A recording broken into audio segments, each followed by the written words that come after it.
大家好，讀你聽嘅時間，今日繼續讀 William Golding 嘅 Lord of the Flies。今日讀到第3節啦，呢個叫做 Huts on the Beach。咁承接上一節出現咗大蛇啊，疑似係咪有大蛇出現呢？會唔會直情捉咗其中之一個小朋友走咗去呢？出現咗失蹤人口事件喎。咁邊一個要負責去揾呢個小朋友或者去揾呢條蛇出嚟呢？我哋睇下故事發展啦。Jack was bent double. He was down like a sprinter, his nose only a few inches from the humid earth. The tree trunks and the creepers that festooned them lost themselves in the green dust 30 feet above him, and all about was the undergrowth. There was only the faintest indication of a trail here, a cracked twig, and what might be the impression of one side of a hoof. He lowered his chin and stared at the traces as though he would force them to speak to him. Then dog-like, uncomfortably on all fours, yet unheeding his discomfort, he stole forward 5 yards and stopped. Here was loop of creeper with a tendril pendant from a node. The tendril was polished on the underside. Pigs, passing through the loop, brushed it with their bristly hide. Jack crouched with his face a few inches away from this clue, then stared forward into the semi-darkness of the undergrowth. His sandy hair, considerably longer than it had been when they dropped in, was lighter now, and his bare back was a mass of dark freckles and peeling sunburn. A sharpened stick, about 5 feet long, trailed from his right hand, and except for a pair of tattered shorts held up by his knife belt, he was naked. He closed his eyes, raised his head, and breathed in gently with flared nostrils, assessing the current warm air for information. The forest and he were very still. At length he let out his breath in a long sigh and opened his eyes. They were bright blue, eyes that in his frustration seemed bolting and nearly mad. He passed his tongue across dry lips and scanned the uncommunicative forest. And then again he stole forward and cast his way and then over the ground. The silence of the forest was more oppressive than the heat, and at this hour of the day there was not even the whine of insects. Only when Jack himself roused a gaudy bird from a primitive nest of sticks was the silence shattered and echoes set ringing by a harsh cry that seemed to come out of the abyss of ages. Jack himself shrank at this cry with a hiss of indrawn breath, and for a minute became less a hunter than a furtive thing, ape-like among the tangle of trees. But then the trail, the frustration, claimed him again, and he searched the ground avidly. By the trunk of a vast tree that grew pale flowers on its grey bark he checked, closed his eyes, and once more drew in the warm air, and this time his breath came short. There was even a passing pallor in his face, and then a surge of blood again. He passed like a shadow under the darkness of the tree and crouched, looking down at the trodden ground at his feet. The droppings were warm. They lay piled among turned earth. They were olive green, smooth, and they steamed a little. Jack lifted his head and stared at the inscrutable masses of creeper that lay across the trail. Then he raised his spear and sneaked forward. Beyond the creeper, the trail joined a pig run that was wide enough and trodden enough to be a path. The ground was hardened by an accustomed tread, and as Jack rose to his full height, he heard something moving on it. He swung back his right arm and hurled the spear with all his strength. From the pig run came the quick, hard patter of hoofs, a castanet sound, seductive, maddening, the promise of meat. He rushed out of the undergrowth and snatched up his spear. The pattering of pigs' trotters died away in the distance. Jack stood there, streaming with sweat, streaked with brown earth, stained by all the vicissitudes of day's hunting. Swearing, he turned off the trail and pushed his way through until the forest opened a little, and instead of bold trunks supporting a dark roof, they were light grey trunks and crowns of feathery palm. Beyond these was the glitter of the sea, and he could hear voices. Ralph was standing by a contraption of palm trunks and leaves, a rude shelter that faced the lagoon and seemed very near to falling down. He did not notice when Jack spoke. "Caught any water?" Ralph looked up, frowning, from the complication of leaves. He did not notice Jack even when he saw him. "I said, have you got any water? I'm thirsty." Ralph withdrew his attention from the shelter and realized Jack with a start. "Oh, hello, water, there by the tree. Ought to be some left." Jack took up a coconut shell that brimmed with fresh water from among a group that was arranged in the shade and drank. The water splashed over his chin and neck and chest. He breathed noisily when he had finished. "Needed that." Simon spoke from inside the shelter. "Up a bit." Ralph turned to the shelter and lifted a branch with a whole tiling of leaves. The leaves came apart and fluttered down. Simon's contrite face appeared in the hole. "Sorry." Ralph surveyed the rack with distaste. "Never get it done." He flung himself down at Jack's feet. Simon remained, looking out of the hole in the shelter. "Once down," Ralph explained. "Been working for days now, and look, 2 shelters were in position, but shaky. This one was a ruin. And they keep running off. You remember the meeting, how everyone was going to work hard until the shelters were finished, except me and my hunters. Except the hunters. Well, the little ones are," he gesticulated, sought for a word. "They're hopeless. The older ones are much better. Don't you see? All day I've been working with Simon, no one else. They're off bathing or eating or playing." Simon poked his head out carefully. "You're chief. You tell them off." Ralph lay flat and looked up at the palm trees in the sky. "Meetings. Don't we love meetings? Every day, twice a day, we talk." He got on one elbow. "I bet if I blew the conch this minute, they'd come running. Then we'd be, very solemn. And someone would say we ought to build a jet, or a submarine, or a TV set. When the meeting was over, they'd work for 5 minutes, then wander off or go hunting." Jack flushed. "We want meat." "Well, we haven't got any yet, and we want shelters. Besides, the rest of your hunters came back hours ago. They've been swimming." "I went on," said Jack. "I let them go. I had to go on. He tried to convey the compulsion to track down and kill that was swallowing him up. "I went on, I thought, by myself." The madness came into his eyes again. "I thought I might kill." "But you didn't." "I thought I might." Some hidden passion vibrated in Ralph's voice. "But you haven't yet." His invitation might have passed as casual, were it not for the undertone. "You won't care to help with the shelters, I suppose." "We want meat." "And we don't get it." Now the antagonism was audible. "But I shall. Next time. I've got to get a barb on the spear. We wounded a pig and the spear fell out. If we could only make barbs." "We need shelters." Suddenly Jack shouted in rage. "Are you accusing?" "All I'm saying is we've worked dashed hard, that's all." They were both red in the face and found looking at each other difficult. Ralph rolled on his stomach and began to play with the grass. "If it rains like when we dropped in, we'll need shelters all right. And then another thing, we need shelters because of the..." He paused for a moment and they both pushed their anger away. Then he went on with the same changed subject. "You've noticed, haven't you?" Jack put down his spear and squatted. "Noticed what?" "Well, they're frightened." He rolled over and peered into Jack's fierce, dirty face. "I mean the way things are. They dream. You can hear them. Have you been awake at night?" Jack shook his head. "They talk and scream, the littluns, even some of the others, as if it wasn't a good island." Astonished at the interruption, they looked up at Simon's serious face. "As if," said Simon, the beastie or the snake thing, was real, remember?" The 2 older boys flinched when they heard the shameful syllable. Snakes were not mentioned now, were not mentionable. "As if this wasn't a good island," said Ralph slowly. "Yes, that's right." Jack sat up and stretched out his legs. "They're batty." "Crackers! Remember when we went exploring?" They grinned at each other, remembering the glamour of the first day. Ralph went on. "So we need shelters as a sort of home." "That's right." Jack drew up his legs, clapped his knees, and frowned in an effort to attain clarity. "All the same, in the forest. I mean when you're hunting, not when you're getting fruit, of course, but when you're on your own." He paused for a moment, not sure if Ralph would take him seriously. "Go on. If you're hunting, sometimes you catch yourselves feelings as if..." He flushed suddenly. "There's nothing in it, of course, just a feeling.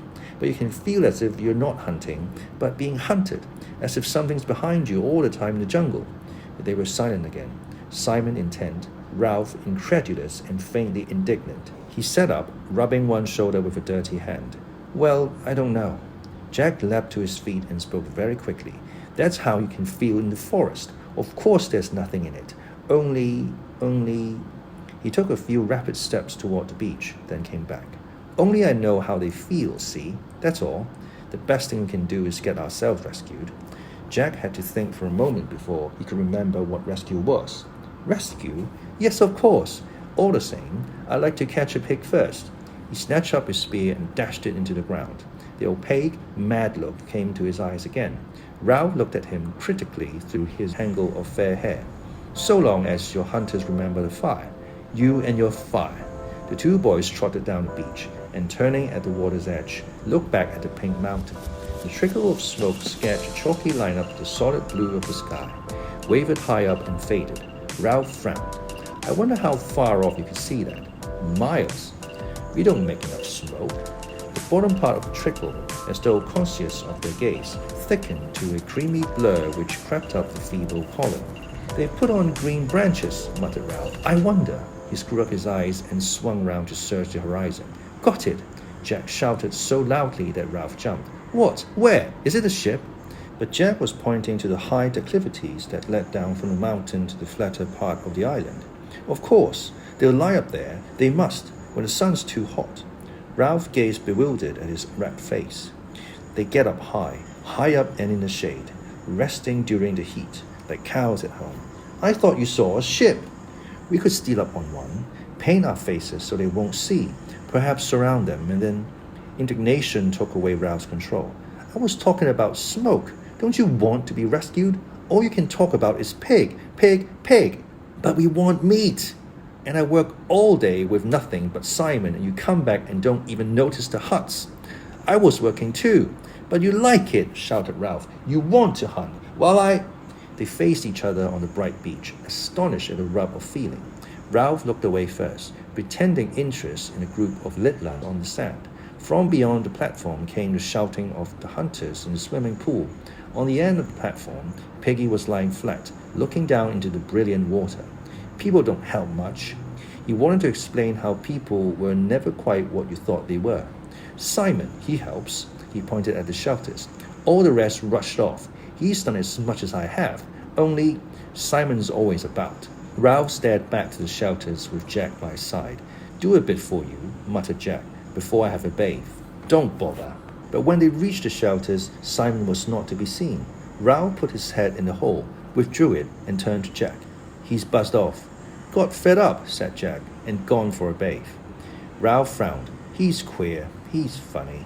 Jack nodded, as much for the sake of agreeing as anything, and by tacit consent, they left the shelter and went toward the bathing pool. And then, said Jack, when I've had a bathe and something to eat, I'll just trek over to the other side of the mountain and see if I can see any traces. Coming? But the sun's nearly set. I might have time. They walked along, two continents of experience and feeling, unable to communicate. If I could only get a pig!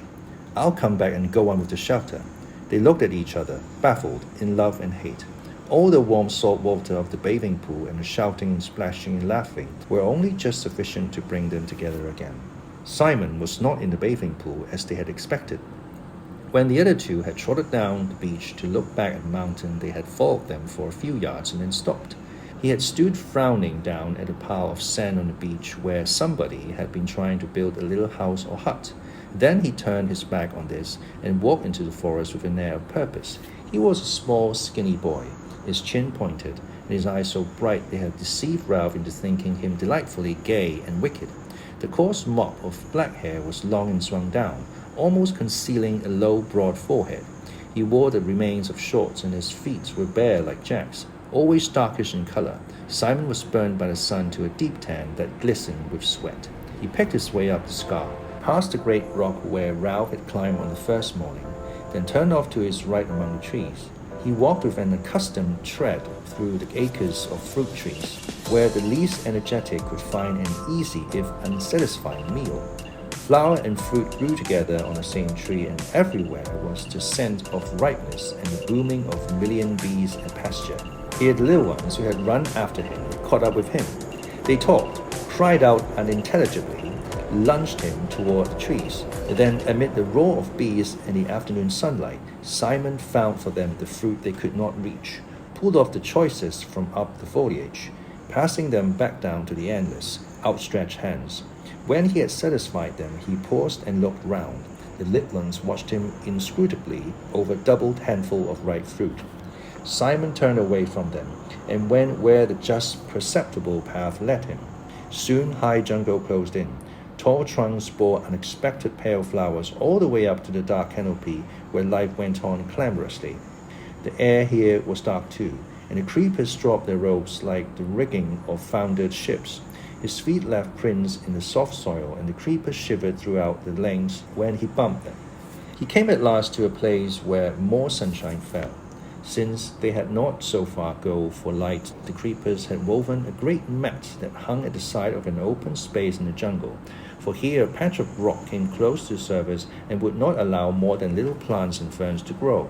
The whole space was walled with dark aromatic bushes, and was a bowl of heat and light. A great tree, fallen across one corner, leaned against the trees that still stood, and a rapid climber flaunted red and yellow sprays right to the top. Simon paused. He looked over his shoulder as Jack had done at the closeways behind him, and glanced swiftly round to confirm that he was utterly alone. For a moment his movements were almost furtive. Then he bent down and wormed his way into the center of the mat. The creepers and the bushes were so close that he left his sweat on them, and they pulled together behind him. When he was secure in the middle, he was in a little cabin screened off from the open space by a few leaves. He squatted down, parted the leaves, and looked into the clearing. Nothing moved but a pair of gaudy butterflies that danced round each other in the hot air. Holding his breath, he cocked a critical ear at the sounds of the island. Evening was advancing toward the island. The sounds of the bright, fantastic birds, the bee sounds, even the crying of the gulls that were returning to their roosts among the square rocks were fainter. The deep sea breaking miles away on the reef made an undertone less perceptible than the serration of the blood. Simon dropped the screen of leaves back into place.